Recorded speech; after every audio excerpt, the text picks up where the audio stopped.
Adrian, thank you. Welcome to the latest page in the history of the world's oldest international fixture. A rivalry that began across town on St Andrew's Day in 1872, the 150th anniversary of which is being recognised today.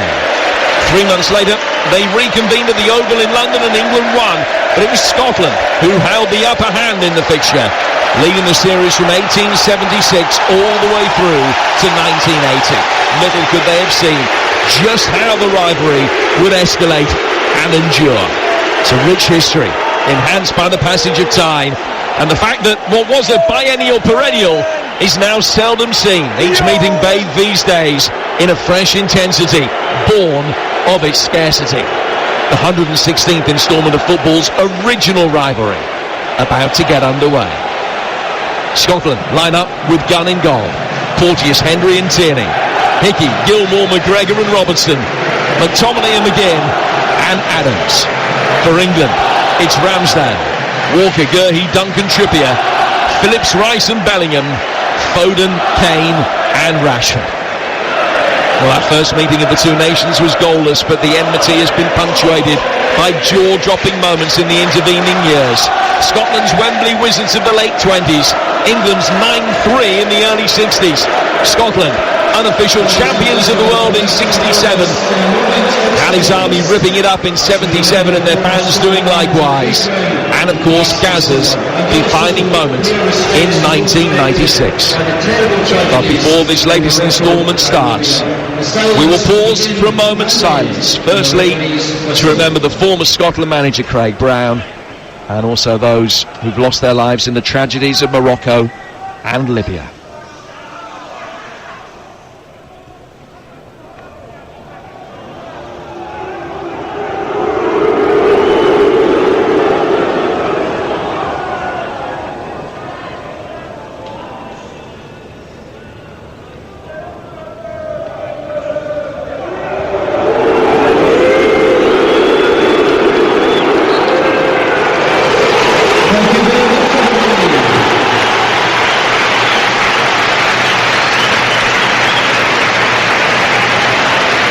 Some regrettable and unnecessary noise around the stadium and some parts of the stadium during that tribute.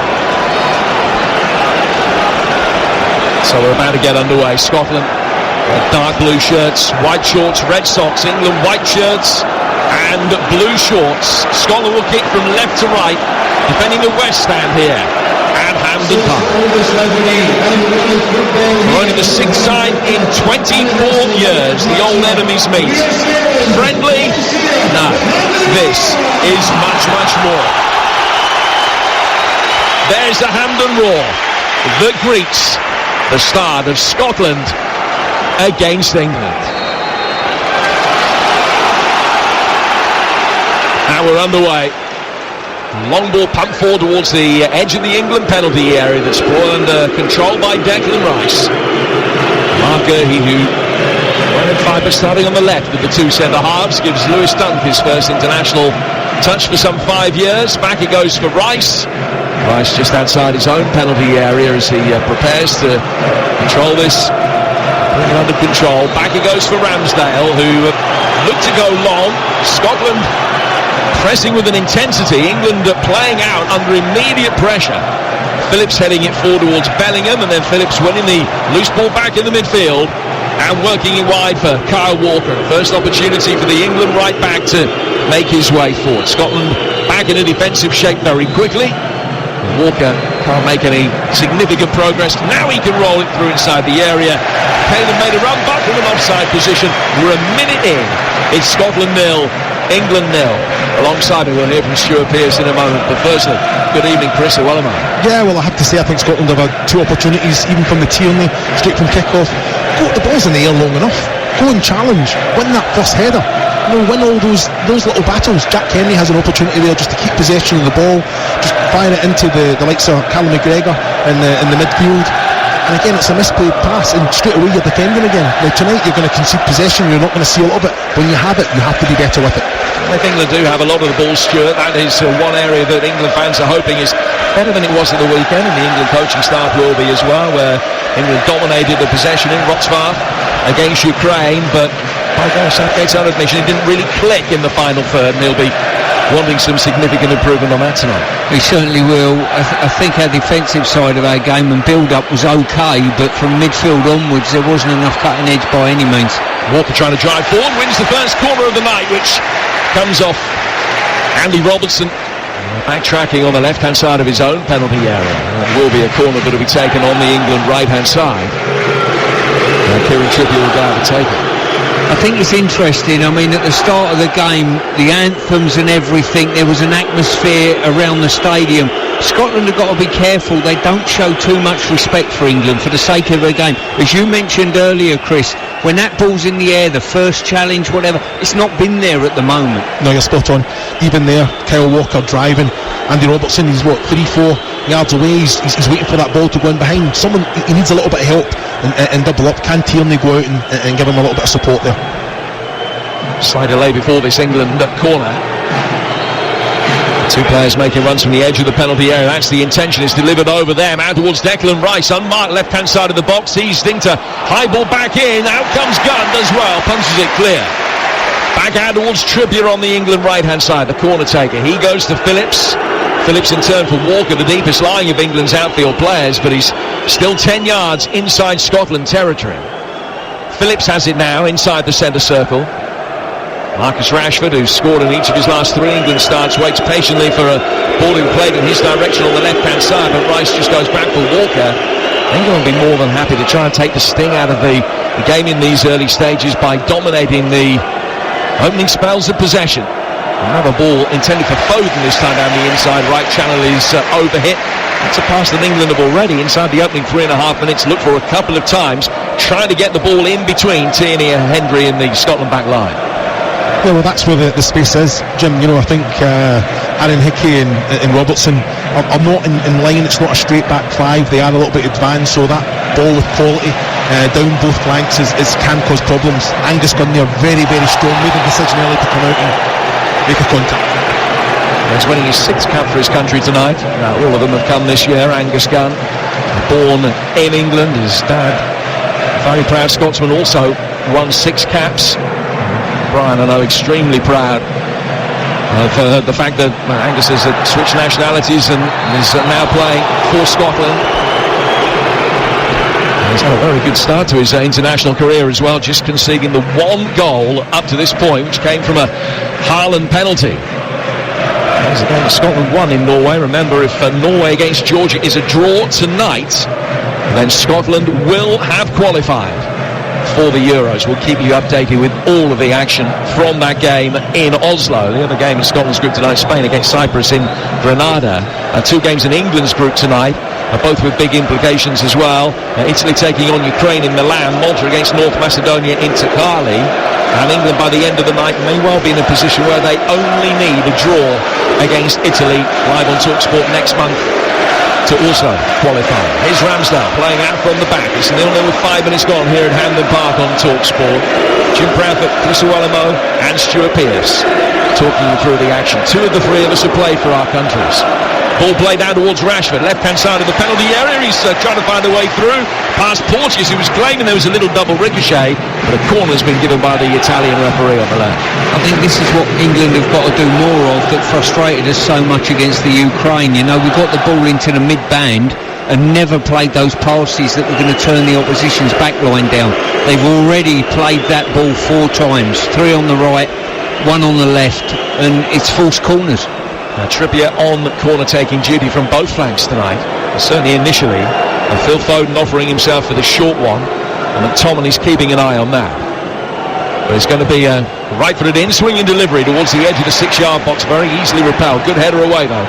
Back out towards Trippier. Trippier for Calvin Phillips.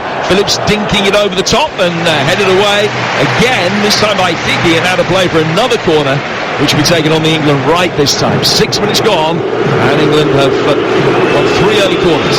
Yeah, England just, every time they get a corner, they can afford to push in. Every England player, by the goalkeepers, within, 30 metres of the Scotland goal, they can do that because of Cole Walker's pace. It gets them out of so much trouble.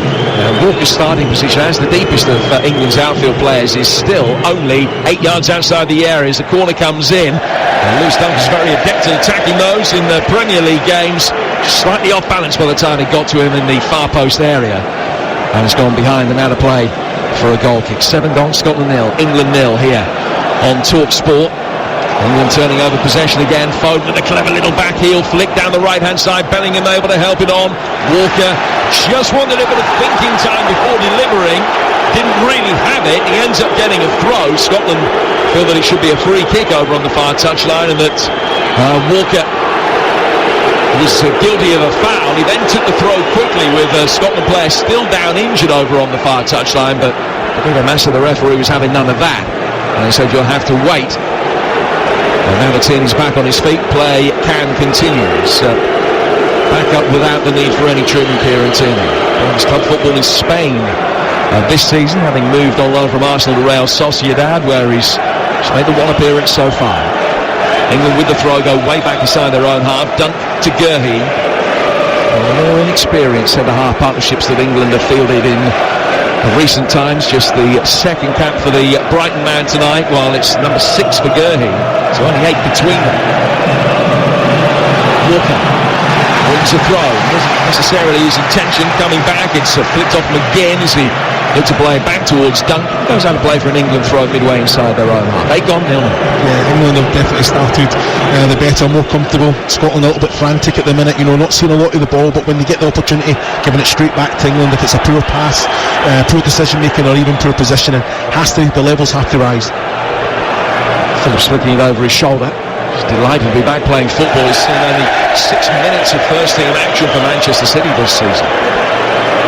He sprayed a pass out towards the left-hand side for Rashford, but missed him. And he goes out for a throw that will be taken on the Scotland right-hand side. And Ryan Porteous will come across to take it. England coming into this on the back of 4 wins in 5. Scotland one better. 5 wins in a row. First time they've won 5 in a row, and scored more than 2 goals in each of those games for 74 years. So this is literally generational form that Scotland are showing at the moment.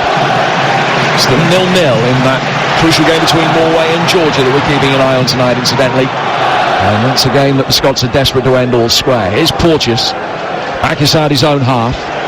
Hendry, who's playing his club football out in Saudi Arabia now after a £6 million move over the summer. Rice is able to intercept a through ball and turn it down towards Marcus Rashford. Rashford can turn, driving, can't get past Porteous, and then a good turn in the midfield, slightly too good for Callum McGregor, and Bellingham wins a free kick on halfway.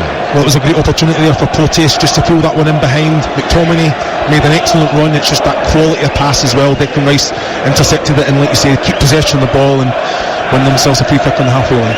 Tierney back to Bellingham. Bellingham inside his own half for Mark Gurhey. With 84% of the possession up to this point, but it's a lot of it in good areas. It's all what you do with it. They haven't forced Gunn into anything of note at all so far. Just the one very well dealt with corner that he came out and punched. But other than that, England are dominating possession, but it's a means to an end so far. It's a throw which can be taken over on the Scottish left. They take a short into the feet of McGregor and then back for Tierney. Hendry for Porteous inside the centre circle. The Watford defender just bringing it back towards the halfway line before turning forward again for Celtic's Callum McGregor. Movement came down the line from McGinn, but the ball has been switched back through a midfield area and then behind Porteous, and Gunn's going to be able to come out and mop up. 10 gone, 0-0 Stuart. Yeah, we've just seen an action there by Robertson that was perfect for what the game needed at that moment in time. Walker's got the ball and he's just run at him at sprint pace and put him under pressure. Now Rashford will chase a ball that's played forward. Gunn comes out, deals with it very well. Offside flag up anyway.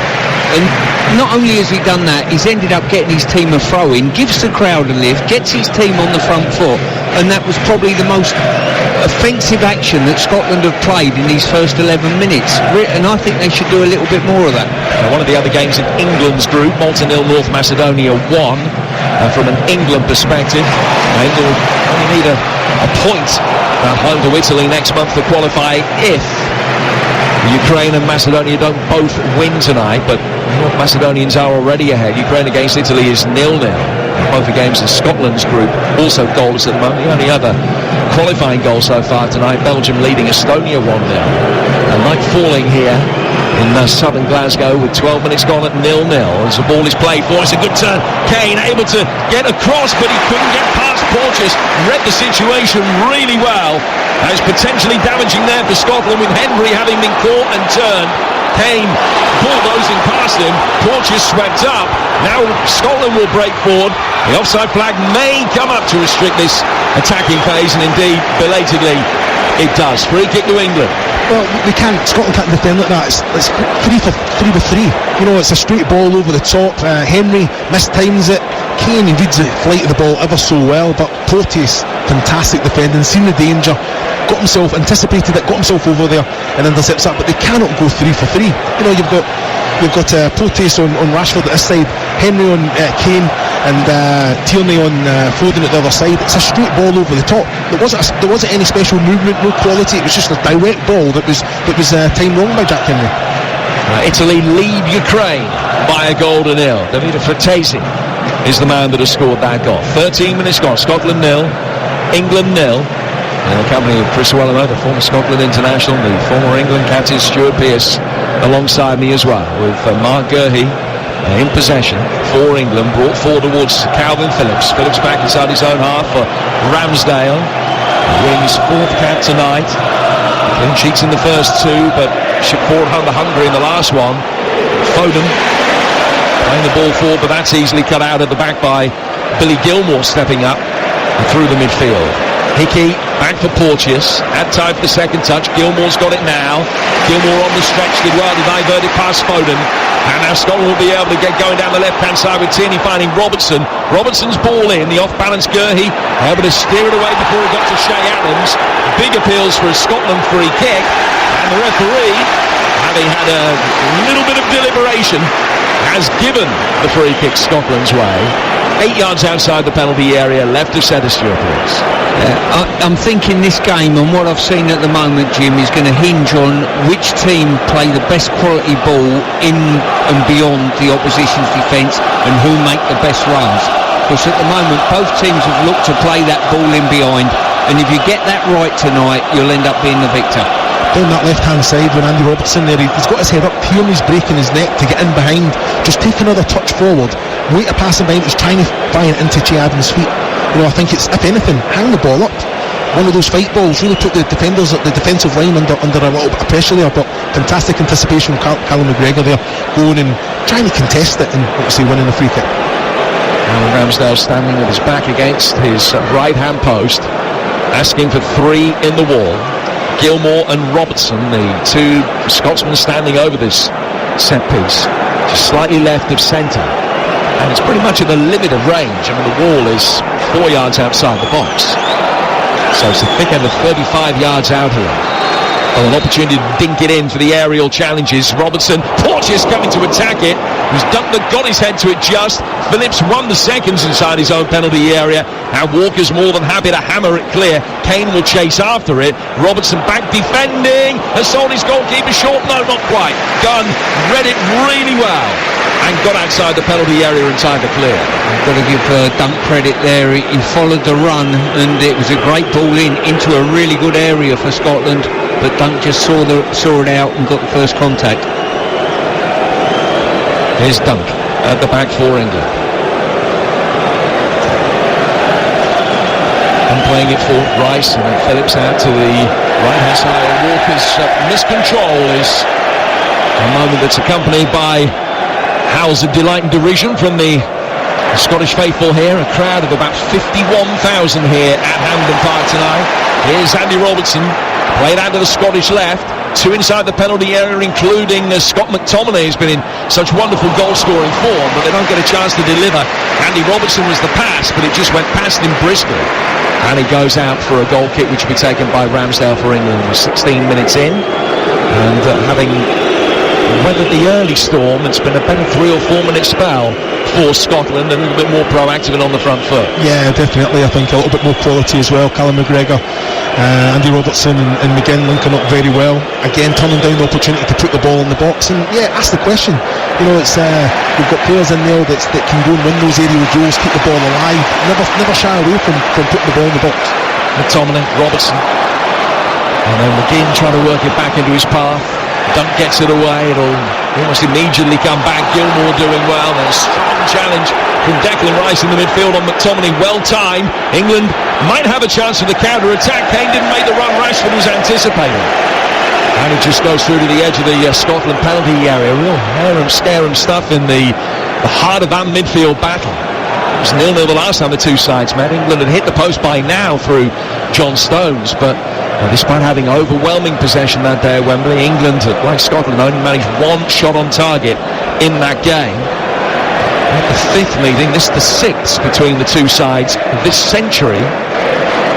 England have won 3 of the first 4. Ball played forward here by Gurhey.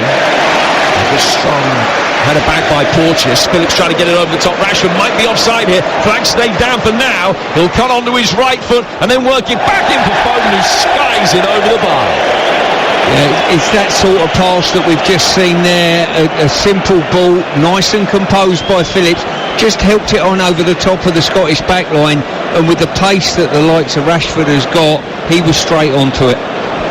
I think England's out of possession of the ball. You look at Rashford, he's just going in and helping Bellingham, and Foden on the other side as well, just smothering Billy Gilmour, Callum McGregor, not allowing them to get on the ball. They have to figure out a way. They have to figure out a way to get the space and receive it and turn and just keep possession. But England without the ball have been very, very good. You're listening to TalkSport. It's been a superb day of coverage today. On my way up here to Glasgow, thoroughly enjoyed listening to Ali McCoist on breakfast this morning with Andy Townsend, David Moyes joining them, and Spurs manager Ange Postecoglou on with White and Jordan as well. A vibrant atmosphere here at Hampden Park. Scott McTominay's pass was just kept alive by Gilmour, who looked second favourite for a moment, but still got there first. Payne will put a bit of pressure on Gunn, but Gunn can get it away. Trippier playing it left back again today, can step forward and try to flick it forward. Has come off McTominay last and gone out of play for a throw that will be taken on the England left-hand side by Trippier, who has played that left back in 10 of his last 21 internationals, so pretty much as much time on the left in the recent past as he has on the right for England, covering almost as a sort of first reserve on either side these days seems to be the role that he's casting. Here's Lewis Dunn for England, finding Mark Gurhey. Back he goes for Dunk again, played forward very cleverly between the lines where Kane had dropped off, and he'll now stab one over the top. Rashford again, may well be offside, but the Italian assistant referee's kept his flag down for now. Rashford with a clever little backheel flick, Bellingham going forward, and the challenge came in on him from Porteous, and then the assistant referee puts his flag in. We do have VAR tonight, and that will be certainly instrumental in the fact that the flags are being heavily delayed, as is the jurisdiction, but these aren't even particularly close to it. No, we're calling them straight away from up here in the 3 or 4 that have happened already, and we can see it. But listen, if that's the laws of the game to keep the game flowing, so be it, I suppose. But unfortunate there. But when it's as blatant as that, exactly. Porteous could injure Rashford there. I just don't understand it. You can see by the cut of the grass that Rashford's clear offside. It stays 0-0. Now Porteous will chip the ball forward with 20 minutes in, and the chances are a real premium so far here on TalkSport. Ryan Porteous again getting it clear. But Gurhey watches that out of play for a throw that'll be taken on the England left-hand side. Scotland have won their last 6 home games. They've got a really good record here at Hampden. Haven't won 7 in a row since 1997. If they can achieve it tonight against the old enemy, it would be so sweet. Best run here for 26 years. Gurhey looking long this time. Foden making a good run. Great control as well. Bringing it down on the top of his left boot. He's spun it out towards the right-hand touchline, taking it away from Tierney. Now Declan Rice is involved. Bellingham will be able to take it on. He's had a quiet start. He played into the feet of Foden. I think he was looking for Walker, and Foden intercepted the pass. Back he comes from Bellingham again now. Calvin Phillips inside the centre circle. And then Phillips will get a return ball from Dunk and try and play a more progressive one now forward towards Harry Kane. Kane forced back by McTominay. Only has the 2 centre-halves behind him from an England perspective. That's how far he's dropping off. Dunk will get it forward. Looking for Foden between the lines. Foden losing out. McGregor did really well. Now we'll play it out towards the Scottish left-hand side. Gilmour. Back he goes for Tierney. Tierney towards the edge of the D for Jack Hendry. Hendry down towards Porteous. Hickey wanting to make a run forward. It's steered instead towards Che Adams on one of those nights where he's glad he's not getting paid by the touch tonight. Still a looseness, a little bit about England in the midfield, where Phillips, having had possession, worked it back for Ramsdale. Ramsdale to Dunk. And the intensity of the Scotland press is just asking a few isolated questions of England here. A couple in the team that don't look particularly happy with the ball at their feet, with Scotsmen bearing down on them in this way. Got to say, they played some brilliant 1 or 2 touch to get out of potential problems on that occasion, Jim. Once again, just prior to that, another raking long pass over the back of the Scottish back line. Foden on this occasion, well-timed run.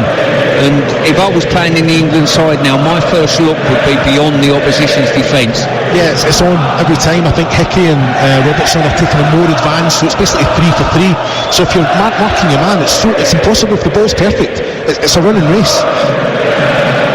So is that too much of a risk in your eyes, then, the Steve Clarke tactic to do it like that? Well, I think the players have been told to do that because it keeps them on the front foot. But with the quality of England, if there's no pressure on the ball, I think the likes of Hickey and Robertson have to then drop if there's no pressure on the defensive player in England when in possession. England still have it. They've had it for the vast majority of the game so far, but it remains 0-0 here on TalkSport. Marguerite to his right-hand side for Lewis Dunk. Elsewhere, North Macedonia leading away to Malta in England's group. The big game as far as Scotland are concerned, Norway against Georgia in Oslo, is still 0-0. Draw there tonight, and Scotland are through with 3 games to spare in their qualification group. Bellingham made a good third-man run through the midfield that time, but there was no through ball forthcoming. England still have it. Now Bellingham makes another run. It's an excellent ball to find it from Rashford. Chipped it inside the penalty area. Walker arriving, unmarked. Right-hand side of the area, drives it across the face of goal. And just wide. Only a half chance, but the best moment either side had created. And Walker, having scored his first international goal the other night in Wrocław, could have made it 2-2. Yeah, once again, it's a really good diagonal ball in behind the opposition. Great run from in to out, but once again, you don't look, it's not a tactical thing. If you're a defender, you've got to pick these runs up. That's the bottom line. You've got to pick a run up if someone's running in behind you, so you've got to give yourself that extra yard. Gunn gets it away for Scotland. 4 towards halfway. Che Adams had very little change out of Gurley so far. But Scotland do win the seconds in the midfield this time. It's worked forward down the left by McGinn. Robertson winning a throw, which will be taken level with the edge of the England penalty area. He's taking it quickly as well. Back for Tierney. Tierney leaving it for McGregor, his former Celtic teammate. Scotland working it with McTominay, who's playing a slightly different role in this game than he did against Cyprus. He's not quite got the licence to push forward so much and be in such immediate support of Che Adams as he was in that game. Down the right-hand side of a forward 3, really. England will be able to get it away. And again, the whistle has gone. And it's going to be an England ball over on the far touch. So 25 minutes in, pretty well, no, it's 0-0. Yes, on that one, Jim, I think when Callum McGregor finds himself in a more advanced position, it's good professionalism there from Scott McTominay. He drops to be the deepest midfielder just to give an option. And I think Callum McGregor, for me, is probably the most comfortable player to receive the ball in those little pockets. So it's part and parcel. They have to rotate it. And if Callum McGregor finds himself in that advanced area, then it's down to the likes of McGinn or McTominay to go and get himself line with Gilmour. Now England will look for a long ball over the top again, and Gunn will come and clear. Really fine touch, not quite. Trippier beating McTominay in the air, and then Gilmour heads it down towards the touch line, and that'll be a Scotland free kick for a foul by Bellingham, and there's been a goal in that game in Oslo. TalkSport's Ian Danter. Norway 1, Georgia 0, 26 gone. It just had to be Erling Haaland, didn't it? Firm header at the far post after some lovely wing trickery from 18-year-old Antonio Nusa, and his cross found Haaland perfectly. Norway 1, Georgia 0. Thanks, thank you. England will be able to bring it away. Bad news that as far as Scotland are concerned. Desperately hoping now for a Georgia equaliser. England on the front foot and the space for Walker, and Bellingham's found him, and Kane's in the middle, but the ball didn't get there. Good sliding challenge puts it away. There was good covering by Hendry, but at the expense of another corner. Tell you what, England played some absolute top quality football, straight through the thirds there, incisive football, forward attacking football, the stuff we probably didn't see in the Ukraine, because the game opened up slightly there, didn't it? And Scotland probably got a taste of, if you open up against us, this is what's going to happen. So this is England's fourth corner, and like two of the previous three, it'll be taken on the right flank. Swept in, left-footed, deep towards Harry Kane, didn't get there, headed away. Rice is controlled, just letting down very slightly. It bobbled off his right foot and goes back for Kieran Trippier. Trippier to Walker, and then back for Trippier again. Now to Declan Rice. Right on the halfway line as he lays it back for Kieran Trippier. 28 minutes gone. Scotland 0, England 0. Tomorrow morning, Alan Brazil and Rangers legend Ali McCoy's back on TalkSport Breakfast from 6. Win or lose or draw tonight. Can't miss their reactions tomorrow on TalkSport. If Scotland beat England, do you think they'll mention it? That's the big question. It's Phil Foden. Takes it forward towards halfway. Carl Walker has been given plenty of attacking licence down that right flank so far, and has been played in some good positions, but England haven't quite been able to make the most of them. Walker's got it again now, faced up by McGinn. He goes back behind square for Phillips.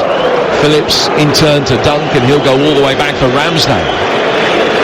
Ramsdale just taking a touch and then a second, and then side putting it calmly out to the right hand side of the penalty area where Dunk's ball forward wasn't the best. It's hit McGregor that goes out of play for an England throw. Well, that was just excellent to watch from a Scotland point of view there. You know, I think, Phillips goes back to Dunk. It's a poor pass. He turns, he goes in behind straight away as a collective. The full team follow Callum McGregor. He's leading the lines, putting the pressure on the defensive line, stepping up. All the distances between the lines were spot on. There's a Scotland side have won 15 of the last 21 games, which is a stunning record. Almost in a position to make that 16 out of 22 there, with a throw that was taken briskly back for Ramsdale. And as he controlled it, he was put under immediate pressure, but he was able to play out from the back relatively comfortably. McGurry then sends an excellent crossfield ball out towards Walker, and a lot of England's players gravitating through him at the moment on the far touchline, the England right, just in front of the north stand. Back he goes for Gurhey, down towards Trippier. Trippier taking a touch with his right and then passing it with his left. Back for Mark Gurhey again. Gurhey back towards Dunk. Dunk finding Phillips inside the centre circle, now out towards Walker. The ball is stopped for a good couple of seconds before Walker, just trying to draw Tierney into a challenge, played it back. Dunk again to Gurhey.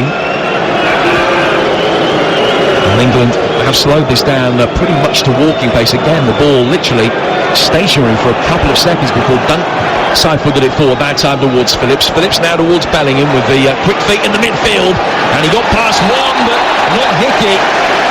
And the free kick eventually is given Scotland's way. Gilmore beaten. Hickey came back and remedied the situation for Scotland. Bellingham then fouled Gilmore, and the free kick is taken by Scotland just inside their own half. We're half an hour through it, and it's 0-0. What have you made of the opening half hour, Chris Wellerman?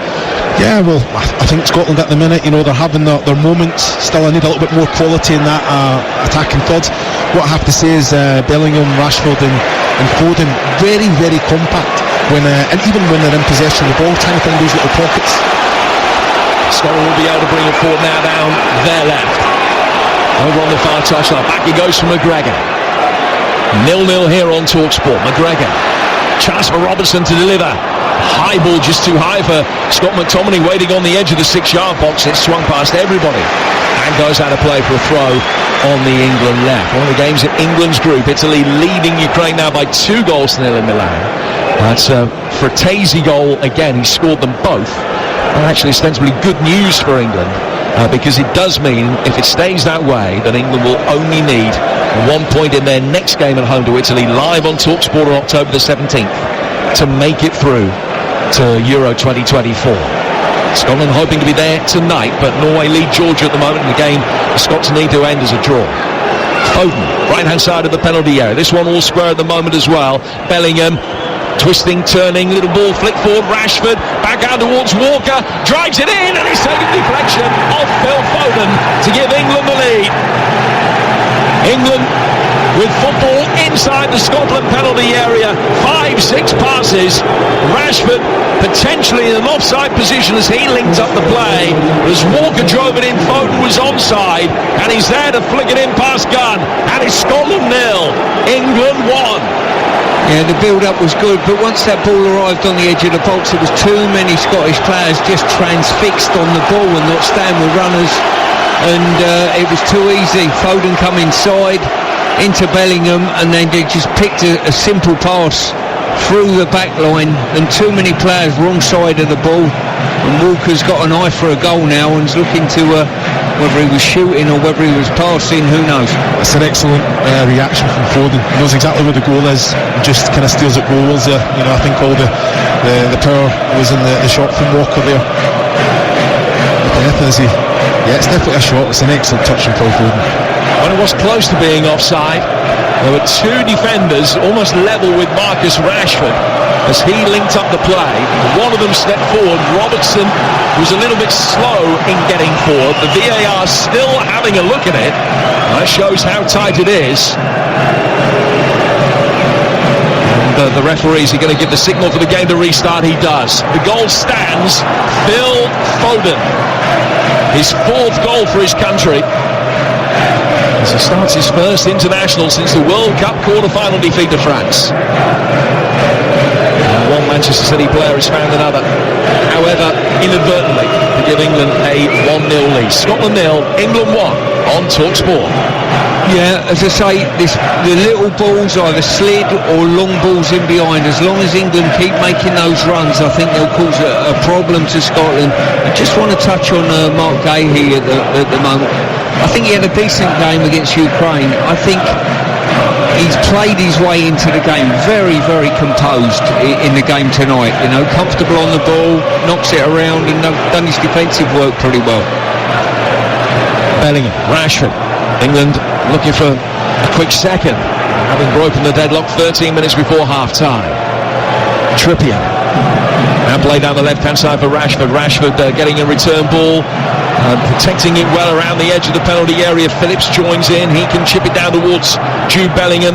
Bellingham taking it on towards the left-hand side of the box, then twisting and turning, getting the better of Hickey. Back heel flick, Foden into a dangerous area, and Robertson can't clear. Bellingham puts it away, and England have two in 2.5 minutes. Scotland 0, England 2.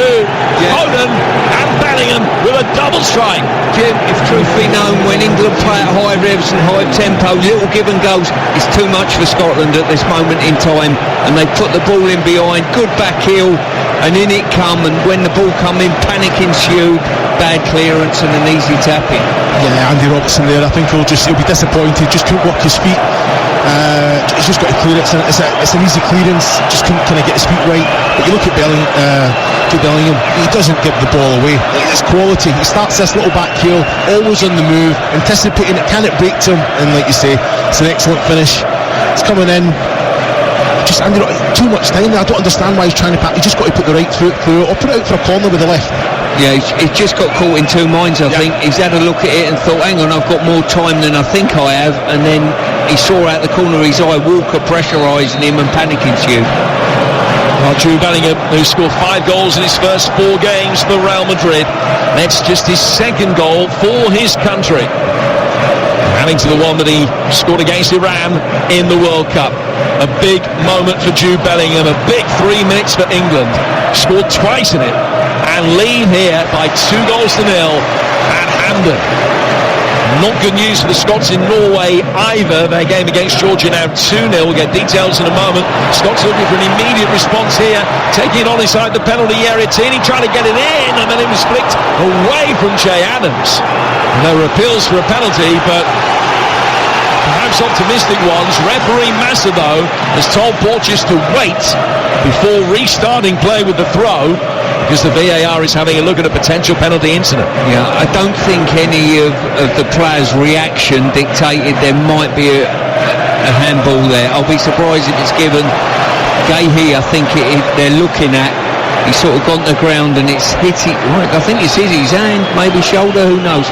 No play on. I think the thing that will have saved him, and the VAR decision is no handball, no penalty. That he's put his arm down to break his fall, and that is stipulated in the laws of the game. That you're allowed to do that. And he wasn't trying to gain an advantage. It was accidental anyway, but he was just putting his left arm down there as he was falling to the ground to break his fall. It is a throw instead, which will be taken on the Scotland right-hand side. A chance for Porteous to arch the back, launch along one end towards the near post. Bellingham has cleared, now towards Kane. Kane playing it forward. The counter-attack is on here. England already have two. They're looking for a third. The ball is knocked square, but not with the quality that was necessary. Rashford had Foden and Bellingham to his right. He's played it behind the pair of them, and it should really have been three. Yeah, in my mind, as soon as he broke into the opposition's off, just keep running at goal. Something will open up and you'll get a little pullback eventually if he had to take it another 5 or 10 yards. I thought that Bellingham had a lot of room for error if he just plays it in behind Henry there. I think Rashford and would have had a lot of time. As soon as he cuts it back, it takes the player out of the momentum and the stride. It remains Scotland 0, England 2. And let's get news of that second Norway goal from TalkSport's Ian Danta. Yes, Norway 2, Georgia 0. Just over 10 minutes before the break, Antonio Nusa, this young 18-year-old, only his second appearance for Norway, causing havoc on the left-hand side. Lovely jinking run and a pull back to the edge of the area. Crashed home by the left foot of Arsenal's Martin Odegaard. Complete control for the Norwegians. Norway 2, Georgia 0. Means from a Scottish perspective is that it's not going to happen tonight. Of course, really doesn't mean that it's not going to happen at all. Far from it. Just a question of when, not if, that you would imagine, with Scotland having 15 points in the first 5 games. Tierney bringing it forward now for the Scots, looking to try and get themselves back into this. Adams slightly mistiming his jump as he tried to get in between Gurhey and Dunk, and it's come off the Brighton man, and he's able to get it back to Aaron Ramsdale. Scotland 0, England 2 on TalkSport. Here's Stuart Pearce. Yeah, speaking with Chris earlier on today, he was painting a picture that, whenever the ball's in wide areas, it will be coming in with quality, with numbers in there. And we've probably not seen that as much from Scotland when they've had it in advanced areas. No, definitely not. I think there as well, there's numbers in the box, but just that final pass, that final decision, that final bit of movement just needs to be better. But at the minute, not seeing a lot of the ball. When they do get into the attacking area, you just expect with the quality that they've shown time and time again that they can do it. The free kick has gone Scotland's way as a foul by Declan Rice. He's caught Scott McTominay and he was concerned. It's just indicating that he thinks that he's actually caught him with his elbow accidentally, and that the referee should have a look at McTominay to make sure he's okay. But he's back on his feet. He's going to be able to continue. The other game is Scotland's group, Spain 3 up in their match in Granada at home to Cyprus. Spain 3, Cyprus 0, Norway 2, Georgia 0. And the other games in England's group at the moment, Malta trailing at home to North Macedonia by a goal to 0. Italy lead Ukraine 2-0. McTominay's okay. He's back on his feet. Billy Gilmore's got the ball. And the ball is worked all the way back to Angus Gunn, who will clear it right-footed towards halfway. And England win the aerial challenge very effectively with Lewis Dunk, who's the side kept a clean sheet in his first international appearance 5 years ago against the USA. Clean sheet against their name so far. England leading with those 2 goals in 3 minutes through Foden and Bellingham just after the half-hour mark. Scotland on the front foot here with Hickey. Hickey had a spell before signing for Brentford in Italian football. The ball played through towards Che Adams. Adams almost showing too much of it to Bellingham. He did well to ride the first challenge that came. It was a poor second challenge that came in from Phillips, and it turned him a yellow card. Stuart? As I say, it looked a little bit late from Phillips. I think he's just caught him. The referee's brandished the yellow, and in fact, I think by Phillips' reaction, he's suggesting he thinks he's got the ball. But the one thing that worries me a little bit, well, I think it's a booking. He's gone to the ground and a bit loose. The one thing that worries me a little bit is Bellingham was quick to get involved in the pushing and shoving straight away, and there's no need for that, He likes a tackle, And if you're going to go into major tournaments, liking a tackle and getting involved in pushing and shoving, you're going to soon find yourself out the game. Well, Jack Hendry took exception to Jude Bellingham's reaction. And there was a bit of pushing and shoving going on after the ball as well. I think they both earned yellow cards for their part in that. Porteous and Walker, just for a moment, eyeballing each other from very close range as well. But just the 3 yellow cards shown in that incident by Davide Massa. Incidentally, for all that this is the oldest international fixture in world football, there's never been a red card in a Scotland-England game. But hey, the night is young. I think the levels of tolerance some years ago was a little bit higher than they are now, it's fair to say. Certainly from the pictures we saw of that 1872 encounter, yeah. Wouldn't get away with some of that now. Robertson playing it inside the area. And a defensive header by Rice has given Scotland their first corner of the match. I think it was actually Dunk who managed to get there before Rice, I think. Yeah, it was, and I'll tell you what, that's twice now he's defended the middle of his goal particularly well. So Scotland with the first corner, which will be taken on the right flank. Porteous has spotted the ball down. It's McGinn that is going to come forward to take it. Does have the option of a short one towards McGregor. Foden keeping an eye on that. Fired inside the box. Took a first touch in the near post area off a Scottish player. But Adams couldn't find a teammate. England hammer it away. And it goes out for a throw much nearer halfway, which is taken very quickly by Andy Robertson. Scored against England when the two sides met here in Glasgow back in 2014. Scotland on the front foot with Hickey. His ball inside the area, travelled a long way, and it's bobbled off Phillips. But the referee saw a Scotland push, and it will be a free kick that England will take inside their own penalty area. 90 seconds to half-time. Here on TalkSport is Scotland 0, England 2. Yeah, well, much better quality from Scotland in wide areas. I think great corner in from McGinn, beats the first man. I think it comes off the thigh of Che Adams, but again, England alive to it. They can defend. Hickey again asking that question, beating the first man, but as I say, you've got to keep your hands down in the box. Referee was positioned well. More live football coming up for you over the course of the weekend, of course, starting Friday night. Live TalkSport 2 action, Southampton against Leicester in the Championship. Che Adams likely to be playing in that against his old hometown club. And so on the books of Leicester as a real youngster. So we'll be playing against them on Friday. It's an 8 p.m. kickoff over on TalkSport 2. And then Saturday, Wolves against Liverpool, exclusive on TalkSport. Game exclusive with Faye Carruthers in the chair, Sam Matterface and Martin Keown talking through the action from Molineux. Wolves against Liverpool build up at 11 ahead of a 12:30 kickoff Saturday on TalkSport. Here's Declan Rice bringing the ball forward and finding Foden. 30 seconds to half-time. There will be a bit of time to be added on with VAR check, a couple of goal celebrations and the skirmish a few moments ago, so it will be 2 or 3 minutes, you would think. Gurhey's got possession. He'll chip it right-footed out to the far touchline for Kyle Walker. Walker controlling it, plays it back to the edge of his own penalty area. Back for Ramsdale. Ramsdale's slightly heavy first touch, just to pique the interest of Che Adams for a moment. England able to get it through the midfield. Rashford playing it back, just the 1 extra minute. Here's Harry Kane. Kane on halfway, switching, changing the direction and working it out towards the England right-hand side.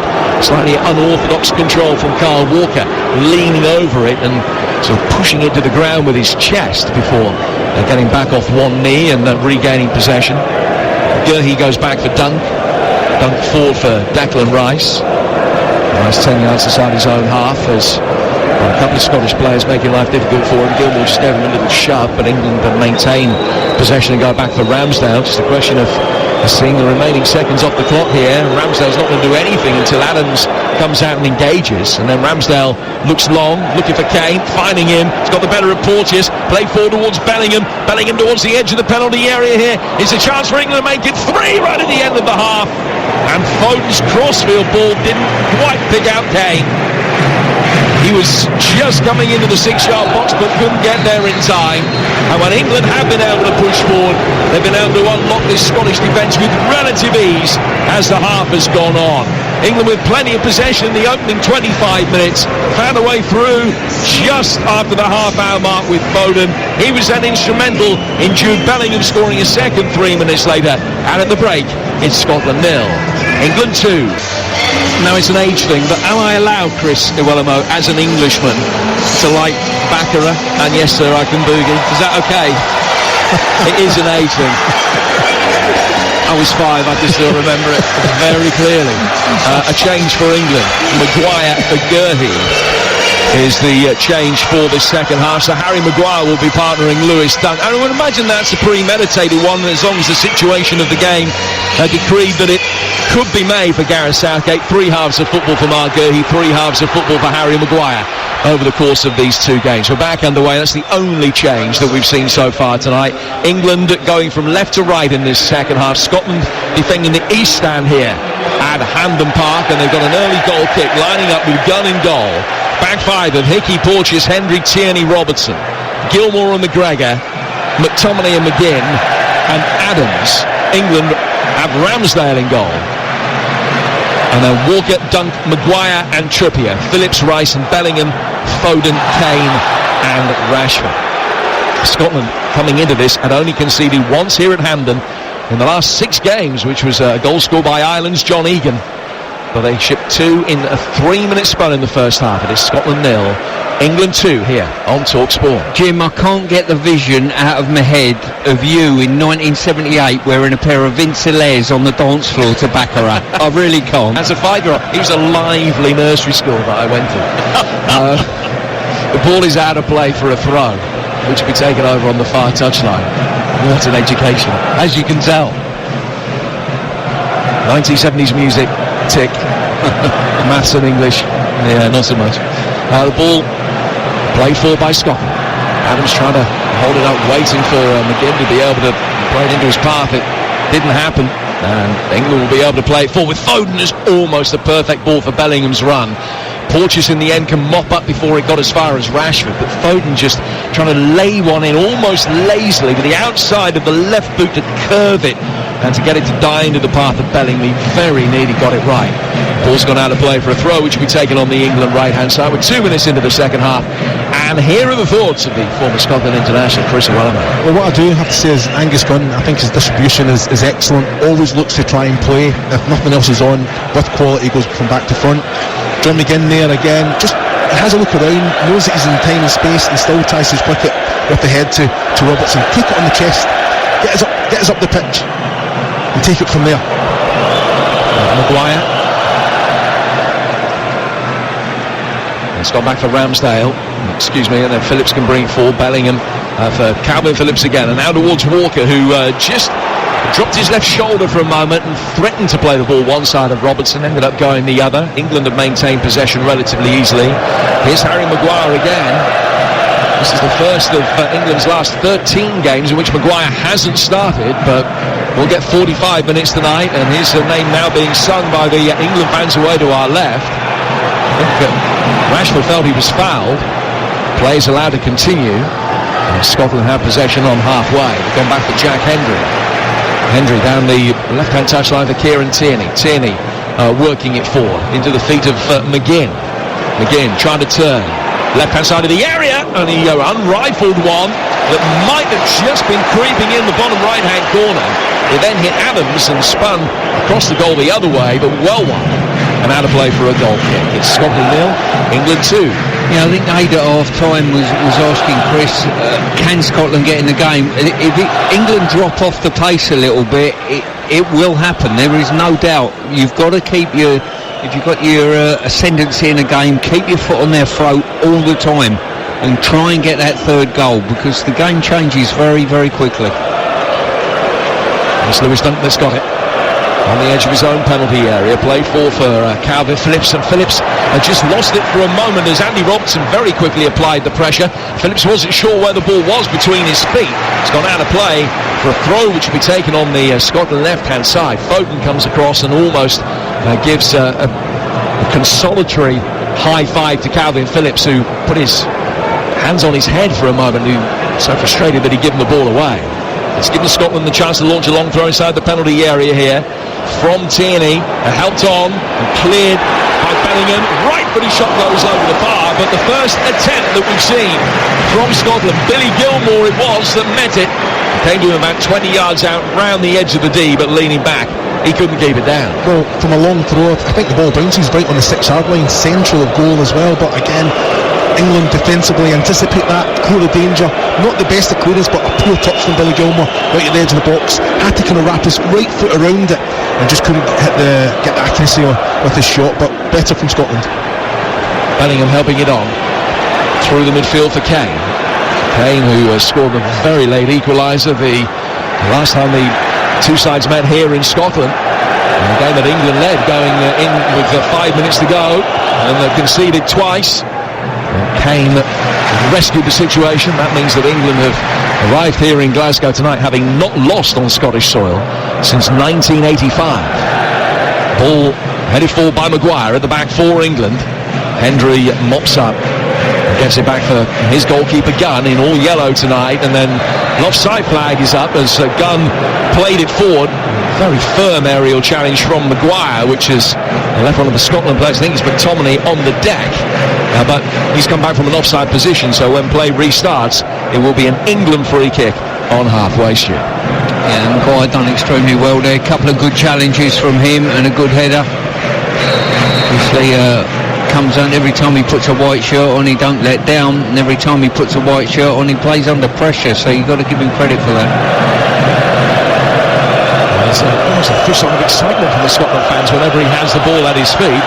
He's winning a 59th cap for his country today. He played 200 minutes more for England than he did in the Premier League last season, and he's going to have more minutes for England on the clock this season than he has for Manchester United as well. Kane picking it up, and he's almost played a delicious ball on the turn out towards the left-hand side for Trippier. Rice getting it back, and Scotland half cleared. Dunk will find Maguire again, just relishing the pressure you sense and playing the simple ball back for Aaron Ramsdale. Ramsdale rolling the studs of his right boot over the top of the ball before laying it back outside the penalty area for Maguire. Those two just having their own individual game for a moment. Now Adams comes and joins in, playing as a Piggy in the middle for a moment, and then Rice forward towards Bellingham. England playing through the press, but they've lost it. Scotland getting it back. McGinn and trying to help it back towards Gilmour around the edge of the penalty area. England have got their shake back. Now it comes from McGregor. McGregor's ball in. Walker with a diving header into a central area. The Dunk did well to get something on it and steer it further clear. And then Foden in a wider position can win it back for England. And Kane will put his foot on the ball, turn away from Gilmour. And England will be able to play their way out pretty neatly. They did well in an awkward cul-de-sac there, England, to get out of trouble. They certainly did. And you've got to admire Harry Kane. He gets the ball and you think, someone's coming up behind it, he's not seeing him, and he just plays his way out. His sense of what's around him is fantastic. He'll either buy a foul or he'll get out of a really tight spot and keep possession for his team. On the other hand, good offensive play as well. Robertson breaking his neck to get in behind, and it was a great ball from Callum McGregor, cut out well by Walker, picking up second balls as well. Scotland, the tempo has risen, so the quality has been better as well. Just that final pass can be better. A reminder that if Norway against Georgia is a draw tonight, Scotland are through to the Euros. Norway currently leading by 2-0, Spain 2, Cyprus 0. And the other game in that group, Italy 2, Ukraine 1, Malta 0, North Macedonia 2 in England's group. Now those results stay the same. England will only need a draw at home to Italy next month to go through. You'll hear it live on TalkSport. Foden down towards Walker, gets towards the byline, doesn't wrap his right foot around it to deliver first time, plays it back instead for Kane. Good ball in from Kane, decent defensive header from the retreating Tierney. Bellingham's taken a tumble inside the box, but is just getting back to his feet. Rashford, I beg your pardon. Now it comes back through the midfield once more, and England have it very deep with Maguire, as the crowd will tell you. I don't think he's misplaced the pass yet since coming on. The ironic Olays can come out for him, but as I mentioned a moment ago, he's dealing with the pressure just fine at the moment. Play forward into the feet of his club teammate Rashford, gets it back again. Now it comes down towards Dunk. Dunk down towards Kyle Walker. The England fans are having their view of Harry Maguire, a much more positive one, suggesting that he's got Scotland exactly where he wants them, or something like that. Here he is again. 10 yards outside the box. Play forward into the feet of Marcus Rashford. It's a great turn from Rashford. He's taken two Scotland players out of the picture in the process. Down towards the left-hand side for Trippier. And Foden making his way towards the edge of the D.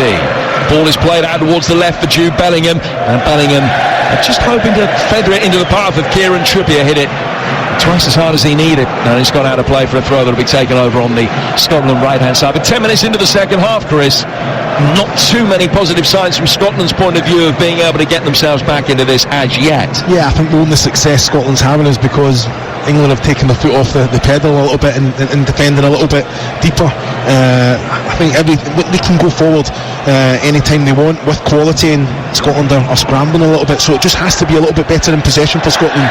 You know, as soon as England lose the ball, they hunt the ball down, that front 4, 5, 6, go and get it, really put Scotland under pressure. They don't have the quality to get their head up and keep possession. Now, I said before the game about Gilmour and McGregor being so important. They've not got that time, they've not got on the ball nowhere near enough. The Scottish changes are imminent, and Dykes and Christie are the two players who are getting ready for action down below us. Meantime, a free kick to England, which will be taken about 15 yards inside the Scotland half, and Kyle Walker stands over him. And he's worked it back towards Declan Rice. Rice in the Scottish half of the centre circle when he picks up possession. Goes back inside his own half for Dunk. Here's Maguire again. And another well-executed pass. So too that from Trippier down the left-hand side of the penalty area. Flag again. Stays down for now, but might subsequently come up.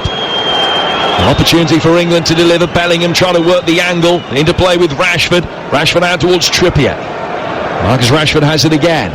Now Trippier on the left-hand touchline. Those two trying to get the better of a two-ball of Hickey and McTominay. End up getting a throw, which will be taken level with the edge of the Scottish box. It's 2-0 England, as it has been for the last 20 minutes or so. Foden and Bellingham, the England goal scorers tonight. Kane making his way out towards the left-hand touchline to get the ball into feet, and then shanking it straight back out of play for another throw. When Harry Kane, historically, seemingly drops deeper and deeper with every England game that he plays, Stuart, but he has been really deep tonight, almost an orthodox false 9 as opposed to a centre forward. Yeah, so I think he just enjoys getting a touch of the ball, and the one thing with him, when he does drop deep and get hold of the ball, you know he's going to hit a raking switch of play or play the ball in behind. He plays the ball that I think he would want as a centre forward almost. Maguire finding Ramsdale. Ramsdale more than halfway towards his third clean sheet in 4 England appearances. Porteous at the other end for Scotland. Down towards Tierney. The double Scotland change will be made at the next break in play. I imagine it might be Adams who will come off for Dykes. It'll be interesting to see who Christie comes on for. Billy Gilmour at Brighton in the midfield to find McGregor, Celtic legend. Now down towards Porteous. Porteous forward towards halfway. McTominay has lost it to Bellingham, who can turn and then feed Rashford. And Bellingham will make his way towards the edge of the penalty area with Rashford in possession out towards the left-hand touchline. Trippier's made a good run forward on the overlap for him. Rashford tried to supply Bellingham with a return ball down the inside left channel on the side of the penalty area. Bellingham then just couldn't get on the end of Rashford's ball as he tried to win it back. Kane might be able to make something happen and fires one narrowly over the bar after a deflection that the officials haven't seen. And a goal kick has been given, but clearly it should have been a corner. Yeah, big deflection there. First time round, in all honesty, I'm not sure I saw it, but when I watched the replay again, it was a fair old size deflection there, just off the knee. So, the first change, we'll see Che Adams withdrawn for Scotland. So, number 10 coming off, number 9, Lyndon Dykes coming on, and Ryan Christie will come on as well for Scotland. And he's going to be replacing Billy Gilmour. Chris, your thoughts on those two Scotland changes? Yeah, again, I think Ryan Christie coming on. I think McTominay now just kind of drops back. Ryan Christie kind of takes that kind of more offensive role. Lyndon Dykes is a fantastic outlet with he'll go and he'll win his aerial duels. He brings other players in. It's just important that it's when we get our head up, it's about quality going into him, and then can we pick up the second balls or gambling in behind. He's got to win those headers for us and make it stick.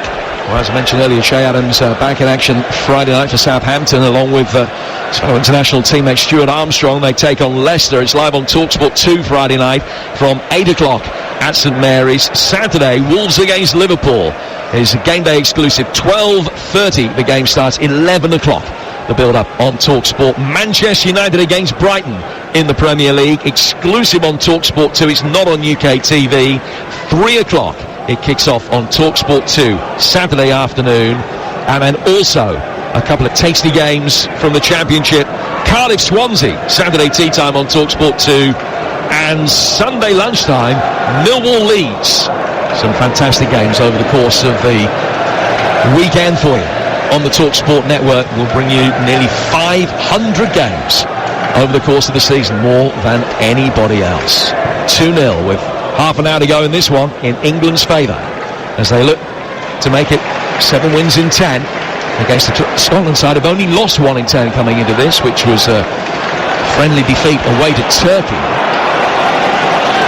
Steve Clarke has galvanised Scotland, and what a fantastic job he's done with the resources he's inherited. Brilliant record that he's had. Bad days have been few and far between, but they haven't really done themselves justice tonight, Chris. I'm sure that as an Englishman you won't mind me saying that. It's a fair comment that they've played much, much better than this in the recent past. No, they have. You're spot on, Jim. Even the likes of Aaron Hickey, Christie makes an excellent run. It's just that way to pass, that quality of pass as well. The idea was there, but they've been executing them perfectly in the last few games as well, and getting opportunities at the attacking end. So yeah, it has been disappointing. There's still time. Still plenty of time. Remember, 2 goals in the last 5 minutes went Scotland's way the last time that England were in Glasgow. Dunk back for Ramsdale. Ramsdale controlling the ball just outside the edge of the 6-yard box, and again just waiting for some movement from one of the Scotland players. He was trying to entice Lyndon Dykes to come and put a challenge on so he could get the ball round him. Dunk under pressure from Christie. Goes back for Ramsdale. Now down towards Lewis Dunk again. A couple of yards in from the right-hand touchline. In towards Phillips, who receives the ball on the half-turn. Gets it away from Ryan Christie. Then Maguire chips it superbly. Well, it's actually a slightly awkward bounce in front of Trippier that made it slightly harder to bring under control, although Rashford ends up with the ball at his feet and has held off 3 and almost played a defence-splitting ball for Bellingham. I think Rashford felt that he was being impeded by the referee and pulled back, and he's making that point actually now very vociferously. Meanwhile, play continues upfield with Gunn keeping his nerve under pressure, finding Robertson, and then McGregor can work it through the midfield for McTominay, and Scotland are on the front foot and able to turn. They trailed 2-0. McTominay's long diagonal, picking out Robertson, trying to volley a ball inside the area. Walker, it's come off Christie. He's done well to keep it in and hook it back inside the penalty area, and Scotland have another chance to deliver here.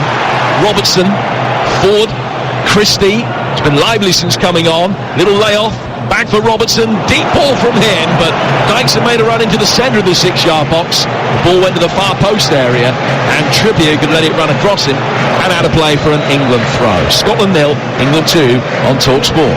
Yeah, I'm not sure England have picked the tempo up that they showed in the first half. I've not seen enough players want to make that run in behind to stretch the game. Everyone wants a touch of the ball now. I suppose it's understandable at 2-0, but it just entices pressure onto you. So is that game management, or is that frustration? I think it's game management. It's got to, you've got to think to yourself, hang on, I've got to do the hard miles to make the game easy, rather than say, I can conserve energy now, I've got a big game the weekend. Ryan Christie's just tried his luck again, this time from fully 30 yards, and he's fired it wide. But he has been very lively since coming on. He's made a difference. Yeah, he has. He's seen a lot of the ball. He does have that extra little bit of quality as well. He's done a little reverse pass for John McGinn, and it was Andy Roberts that found himself in the box. It's actually cut it out, kept possession of the ball, but it's just that having that awareness around you, and again has to communicate, and it might he's receiving the ball right in the corner of the 6-yard box if it gets through to him there. It was good quality from Ryan Christie. That's like Christie is playing as a left-sided attacking midfielder, the role that McGinn had. McGinn's moved out to the right where McTominay was. McTominay has moved back into Gilmore's position in midfield. That's how Scotland have shuffled things around. And they'll bring it forward now with Hickey, and a left-footed shot was blocked, and well blocked by Rice inside his penalty area. Scotland get it back with McGregor. Sorry, Stu, as Hickey makes a run off the ball. Left-footed is curved inside the box, and Dunk will chest it back to his goalkeeper, Ramsdale. Yeah, we've got a situation at the moment where when England are getting attacked, Bellingham, Rashford and Harry Kane are up the pitch. Foden's half-cocked, halfway back, and all of a sudden everyone's looking at each other saying, well, who's going to tackle him then? I'm doing the pretty stuff, I don't really want to do the dirty stuff. And someone in our team's got to do the dirty stuff for us to do the pretty stuff eventually. Dunk's ball forward is a misdirected and miscalculated pass. Dykes will then be beaten by Dunk on the edge of the penalty area as he tried to field McTominay's ball fired forward. It's back in the hands of Ramsdale again. 20 minutes into the second half, Scotland 0, England 2. From an England perspective, the last 6-7 minutes hasn't been great since Scotland made the double change. They've been on top. A clearance from Ramsdale over halfway. And then Maguire will volley it back, but only after a free kick has been given against the retreating Declan Rice. So I think put McGregor on the halfway line.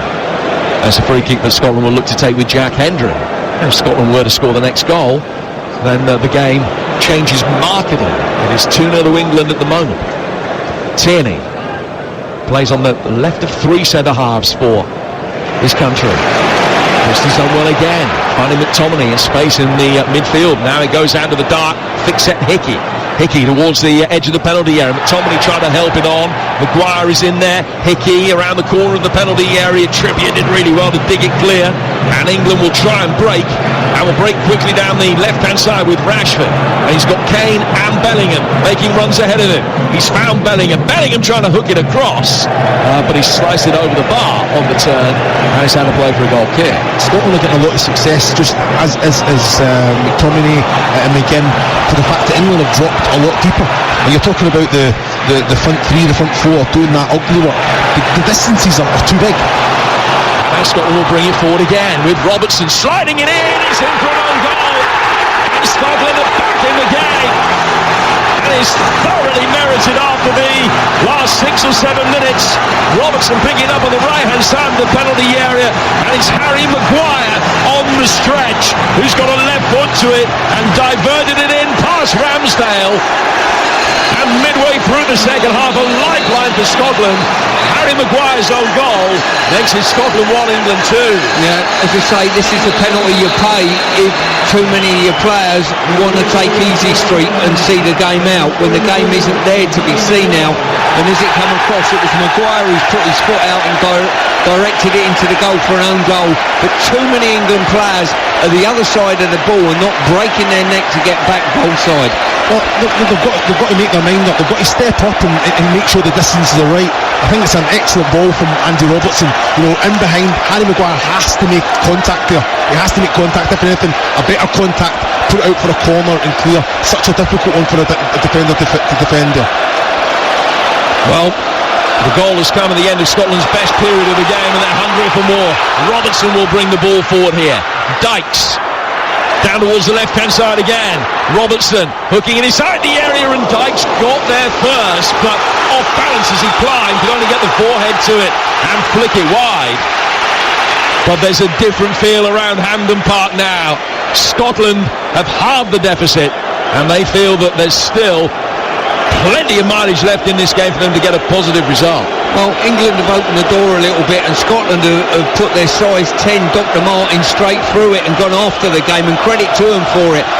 As I said, I'm seeing 4 England players just stood in and around the halfway line looking back at their defence, trying to deal with the onslaught that is Scotland. So what does Gareth Southgate need to do to shake this up? Is this a question of making changes, fresh personnel to try and rectify this problem, getting a vociferous message across to those that you would perceive to be the guilty parties? Well, we're in a position at the moment we're either going to score a goal to win the game, or we're going to be chasing it if we're not careful. So the players on the pitch at the moment, the three behind Harry Kane, I think have got to do a little bit more and read the game. The game doesn't need them stood up the pitch now. It needs them to get in contact with the midfield and backline. It's Rashford, Foden and Bellingham that we're talking about as Hickey has the ball for Scotland. A little bit more action on the England bench out of our view. But I think a double change is going to be made. Saka and Eze look as though they're the players that are going to be introduced. It's Scotland 1, England 2. And England substitute Harry Maguire putting through his own net to get England, or get Scotland back into this game after Foden and Bellingham have scored twice in a 3-minute spell in the first half. Here's Lyndon Dykes. Dykes laying it off towards the inside right position. McGinn can help it down towards Robertson. It's all Scotland at the moment. Robertson hooking inside the area, and another half chance as Dykes came to meet it, and he's headed it over the bar. In fact, it was McGinn that got there first, and he might have done better. And England are under the cosh here. They will make a double change. Rashford is the first player to come off. Saka's coming on for him. And Aberici Eze is also going to be coming on. He became the 57th debutant under Gareth Southgate when he played the final quarter of the game in Malta. And he's going to come on here, I think, for Phil Foden. So Foden and Rashford off, and Eze and Saka are on. Stuart? Yeah, this is where I sort of have a little bit of a frustration with Marcus Rashford. I think he could grab hold of the game for 90 minutes and run past people and be like a Thierry Henry. Do you remember Henry in the Premier League? It was like a man against kids at occasion. I just think he fades out the game too readily, and this second half is a point in case for me. But Chris, a couple of great moves down the left-hand side for Scotland, and a couple of headers, one going wide and one over the bar. Yeah, well, John McGinn will be disappointed. The run was perfect, the ball in. Great link up with Robertson and Tierney. Good end product as well, but you know what, he's got in front of his man. Just all the pace was on the cross. Just make sure you hit the target there, and you're causing some problems. I think it's shown great character from Scotland. You know, they've gone in, had a bloody nose in the first half. Second half, they've come out with real character, got on the front foot. England have dropped off it, but they've carried on and steamrolled England at present. Maguire again in possession, but able to find Lewis Dunk. In the first half, it was 5 shots without reply in England's favour. Second half, 7 shots to 1 in Scotland's favour, although only one of those has been on target. Now England will work it forward here. Again, the flag might come up in a moment, but Eze is through, and it's an excellent save from goalkeeper Gunn. It might yet break Kane's way. Gunn eventually will chip it out of play. The flag didn't come up, and it will be an England throw. Aberici Eze might just have killed Scotland off there, but it's a sharp chance for him only moments after coming on, and he couldn't take it. Once again, good run, diagonal ball in behind, and that's how easy it was to break the line. This is the first time probably this half we've actually seen that. Look where the England defensive line is. Straight away they're in the right areas. That attacking area. The movement's been good, but England were dropping deeper and deeper. They've brought on fresh legs that are going to do that defensive side as well. But like I say, that should be in the back of the net there for Eze. Excellent first touch, got in front of his man and got the shot away in the end. Delicious crossfield ball from Kyle Walker, and Trippier after a little 1-2 with Eze, and Kane at the far post drills it in, but doesn't count. He's pushed his man. And a foul on Tierney, and a free kick which will be taken by Scotland and by Angus Gunn inside his 6-yard box. 73 gone, Scotland 1, England 2. I don't think there was any need for Kane to do that. He should have probably just held his ground and then backed off at the last minute and just used his chest. He's had his hands, both hands in the back with Tierney, and free kick. Yeah, no complaints. Eze's just been nutmegged there by Hickey, and Scotland will bring it forward, but only get halfway. It goes out of play for a throw. Well, it's been one of those nights that gives you plenty to react to, and Sports Bar is the perfect place to do it. 03717 22 33 44. The lines are open now. And Jason Cundy and Jamie O'Hara will take your calls. Excellent first half from England, not a good second half. And Scotland, the absolute mirror image of that. Here's Kyle Walker. Scotland will feel that such has been their performance in the second half, notwithstanding the fact that Eze has just missed a good opportunity to make it 3-1. Scotland might feel that they deserve to be on level terms now. Here's Eze. McTominay. Trippier back from Maguire. Declan Rice is over to take over and just lofts the ball down towards Walker, who controls it. Just given a slight nudge on the way through by Christie's. Maintained possession. The referee acknowledges that. Rice just on the edge of the centre circle. Eze, in good form at the start of this season for Palace, spinning it down towards Bellingham, who will bring it forward here and drive inside the area, and gun saves with his feet at the near post, kicks it away, and out of play for a throw to England. It's far too easy. Far too easy, you know. Bellingham, he's driving through. Someone's got to make the challenge. As soon as he comes into the 18-yard box, then you've got to be very, very cautious. But still, just drags it onto his left.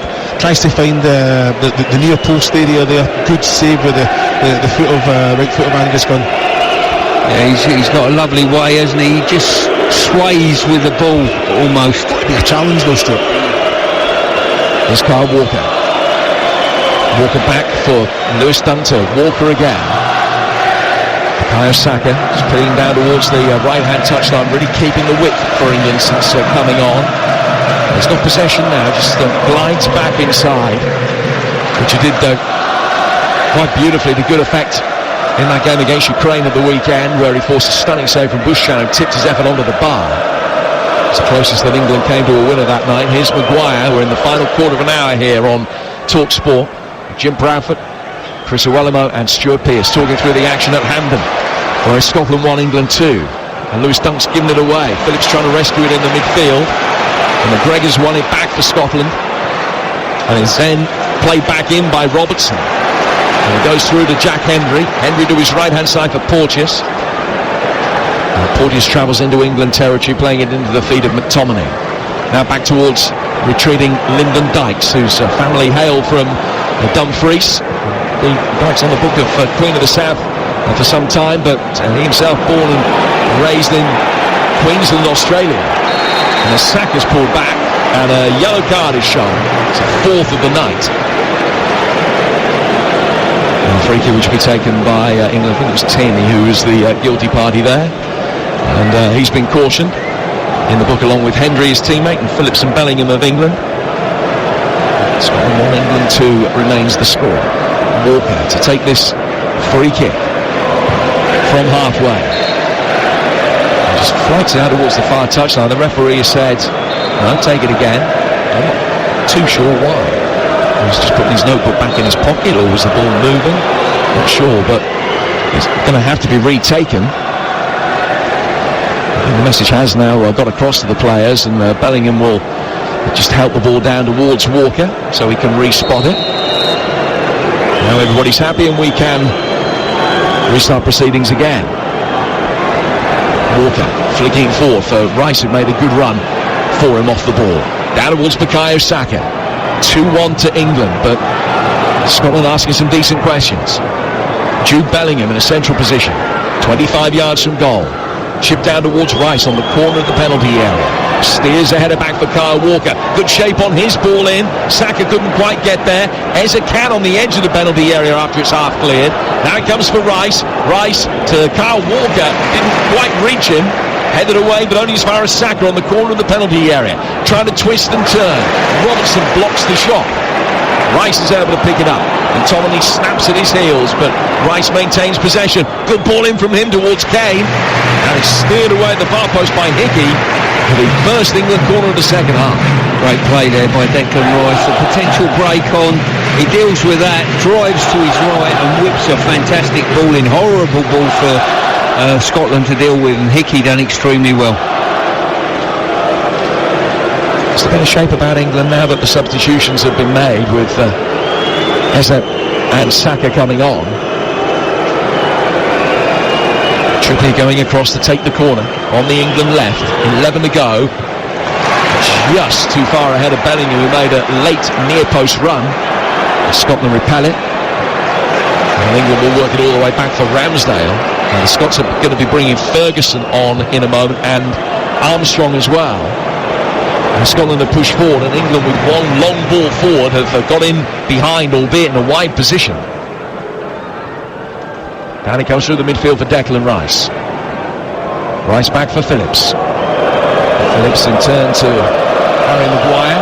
Again, the crowd letting you know every time he's in possession. And he's got it again here, Maguire. England more than happy to take a conservative route through the midfield and this phase of play. Just stringing the passes together. Running time off the clock. 10 to go. 2-1 England lead. Phillips. Saka. Saka drawing Robertson with him into a midfield position. Saka's maintained possession and now can turn. Has the chance to run at Robertson. Instead lays it off to his left-hand side for Maguire. Good ball between the lines from him to Eze. Now to Trippier. Trippier to Rice. This is much better football from England than we've seen for a while. Bellingham able to turn. It's a really good turn as well. Gets away from Christie. Helps it in for Kane. It is a picture-book goal. And with 10 minutes to go, that surely seals it for England. The 150th anniversary match between Scotland and England is going to go the way of the visitors. And whilst they haven't been great in the second half, they have surely sealed the win with one of the best goals they've scored for a while. A magnificent team goal. Kane on the end of it. Goal number 59 for his country. He scores away to Scotland again, and that should be job done. Yeah, great football there. It was Rice's forward ball, and then Bellingham under big pressure. Great turn, and what a slide ball that was to Harry Kane. Took it on his right, just cushioned it in front of himself and slid it into the far corner with his left. He's got so much to do there, Bellingham still. Got two Scottish players around him. He turns very well. And it's just the way to pass. The first touch from Harry Kane just opens up the complete goal there. It's an excellent goal.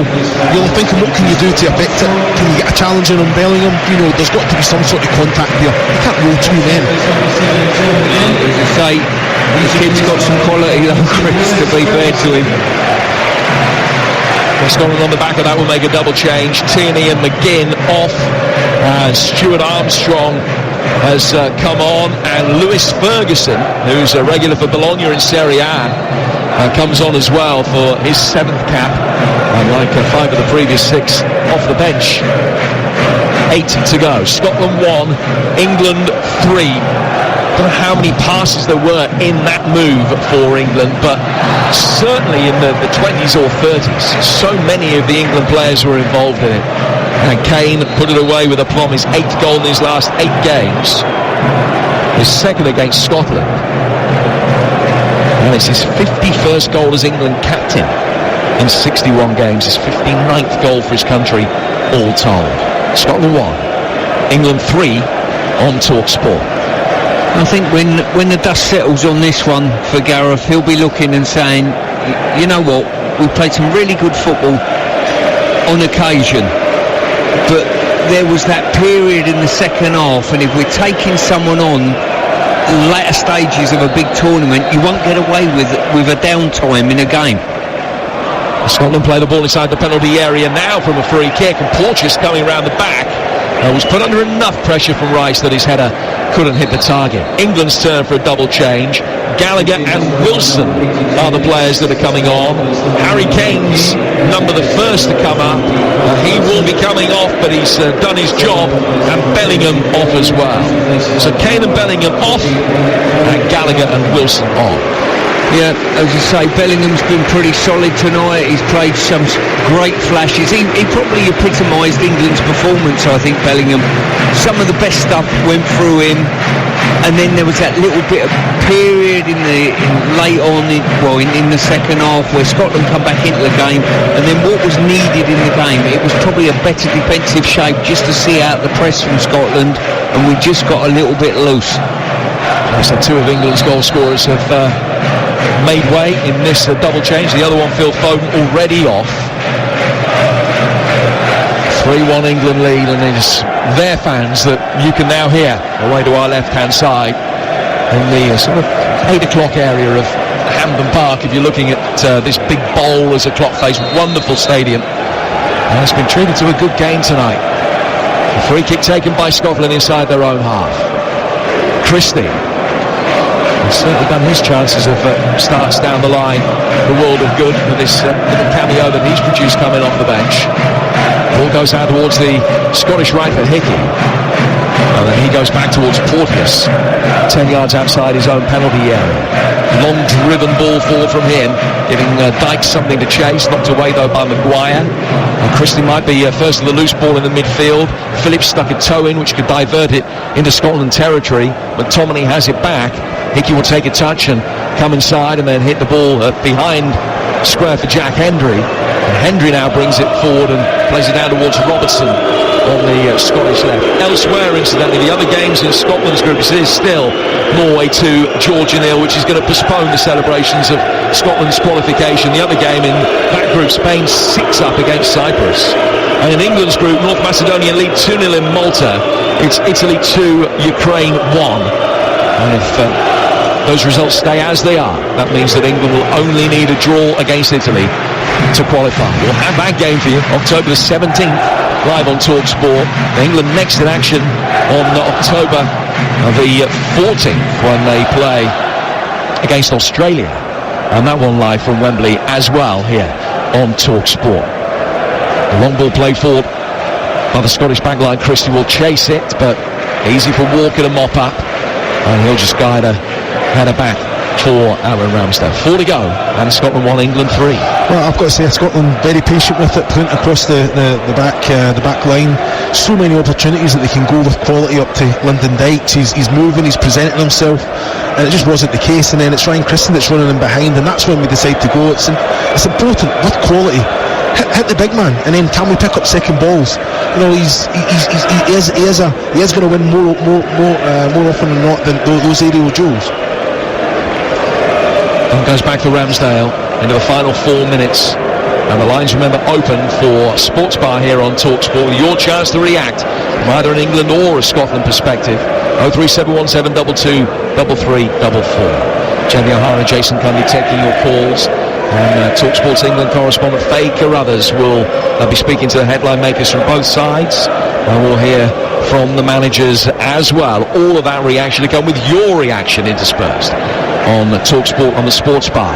Coming up at the conclusion of this game, which England lead 3-1. Saka.